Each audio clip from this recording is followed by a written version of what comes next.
کیا گیا تھا جو اس دن کے بارے میں اختلاف کر رہے تھے پریکٹیکلی، یعنی عملی اختلاف کر رہے تھے، کچھ اس کی تعظیم کر رہے تھے، کچھ تعظیم نہیں کر رہے تھے۔ تفسیر میں انشاءاللہ میں ڈیٹیل بتاؤں گا۔ وَإِنَّ رَبَّكَ لَيَحْكُمُ، اور بے شک تیرا رب ضرور فیصلہ کرے گا، بینہم ان یہودیوں میں، یوم القیامت قیامت کے دن، فیما کانوا فیہ یختلفون ان چیزوں میں جن میں یہ اختلاف کیا کرتے تھے۔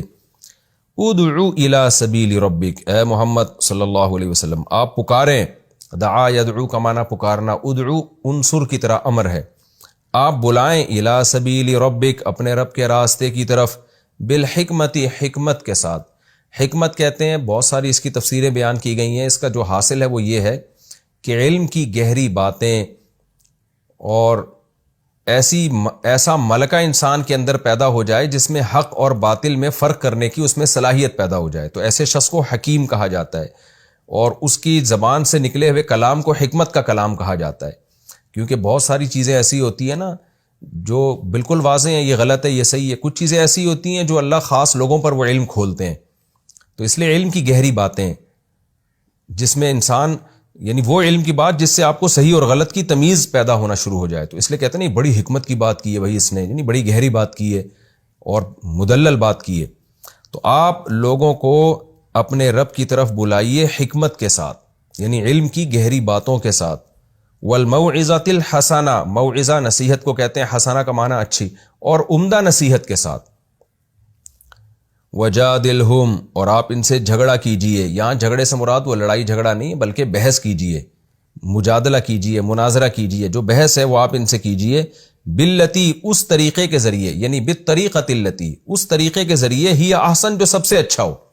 یعنی دوسرے طریقوں کے مقابلے میں سب سے بہتر طریقہ ہو، اس طریقے سے آپ ان سے بحث کیجئے۔ ان ربک بے شک تیرا رب، ہوا اعلم وہ خوب جانتا ہے، عالم کمپیریٹیو ڈگری ہے، دوسرے کے یعنی سب سے دوسروں یعنی مخلوق کے سے سب زیادہ جانتا ہے، بمن ضل اس شخص کو بھی جانتا ہے، ضل عن سبیلہ جو اللہ کے راستے سے گمراہ ہو جائے، وہو اعلم بالمہتدین اور وہ ہدایت یافتہ لوگوں کو بھی خوب جانتا ہے۔ وَإِنْ عَاقَبْتُمْ اور اگر تم انتقام لو، عاقب یعاقب معاقبتاً کا معنی ہوتا ہے انتقام لینا، اصل میں عقب کہتے ہیں ایڑی کو، آپ چلتے ہیں تو پیچھے پیچھے ایڑی ہوتی ہے، تو کسی بھی چیز کے انجام میں نتیجے میں جو چیز ہوگی اس کو بھی معاقبہ کہا جاتا ہے، یعنی کسی کے بعد آنا، تو عام طور پر جب کسی پہ ظلم ہوتا ہے تو وہ جواب میں انتقام لیتا ہے، تو اس لیے اس عمل کو معاقبہ سے تعبیر کیا جا رہا ہے، تو یعنی ایک شخص کے عمل کے بعد جو عمل وجود میں آ رہا ہے۔ تو اللہ فرماتے ہیں وَإِنْ عَاقَبْتُمْ اور اگر تم انتقام لو، فَعَاقِبُوا تو انتقام لو، بِمِثْلِ ما اس چیز کے بقدر، عوقبتم بھی جتنا تم سے انتقام لیا گیا ہے، حالانکہ تم سے انتقام نہیں لیا گیا تھا، تمہیں تو ٹارچر کیا گیا تھا نا، تم پہ ظلم کیا گیا تھا، لیکن اس ظلم کو مجازن معاقبہ سے تعبیر کیا جا رہا ہے۔ اس کو بھی میں نے بتایا نا صنعت مشاکلت کہتے ہیں، جیسے وَمَكَرُوا وَمَكَرَ اللَّهُ، قرآن کہتے ہیں یہ بھی مکر کرتے ہیں تو اللہ بھی مکر کرتا ہے، حالانکہ اللہ مکر نہیں کرتا، لیکن ان کے لیے چونکہ مکر کا لفظ استعمال کیا تو اللہ جواب میں ان کے مکر کا بدلہ دے رہا ہے، تو یہ بھی بلاغت کا ایک قاعدہ ہے کہ وہی لفظ پھر دوسرے کے لیے بھی استعمال کیا جاتا ہے، تو یہ ایک خاص موقع پہ تو ٹھیک ہے، اس موقع کے بغیر یہ ٹھیک نہیں ہے۔ تو یہاں بھی چونکہ اللہ نے صحابہ کرام جو ظلم کا انتقام لیں گے، اس انتقام کو تو معاقبہ سے تعبیر کرنا درست ہے، کیونکہ معاقبہ کہتے ہیں جواب میں جو کارروائی ہوتی ہے، لیکن اللہ نے ان کے ظلم کو بھی پھر معاقبہ سے ہی تعبیر کر دیا ہے۔ یہ مشاکلت، یعنی چونکہ صحابہ کے لیے معاقبہ کا لفظ استعمال ہو رہا ہے، تو وہی جملہ جو اس سینٹنس میں انتقام لینے والوں کے لیے استعمال ہو رہا ہے، وہی مجازن ظلم کرنے والوں کے لیے بھی یعنی استعمال کر لیا گیا۔ تو قرآن کیا کہہ رہا ہے، وَإِنْ عَاقَبْتُمْ اگر تم انتقام لو، فَعَاقِبُوا تو اتنا ہی انتقام لو جتنا انتقام تم سے لیا گیا ہے، حالانکہ انہوں نے انتقام نہیں لیا، انہوں نے تو ظلم کیا ہے نا، لیکن جملوں میں ایسا کلام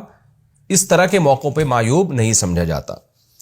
تو خلاصہ اس آیت کا کیا ہوا، وَإِنْ عَاقَبْتُمْ اگر تم انتقام لو، فَعَاقِبُوا تو انتقام لو، بِمِثْلِ مَا عُوقِبْتُمْ بِهِ اتنا جتنا تمہیں سزا دی گئی ہے، تم پہ ظلم کیا گیا ہے۔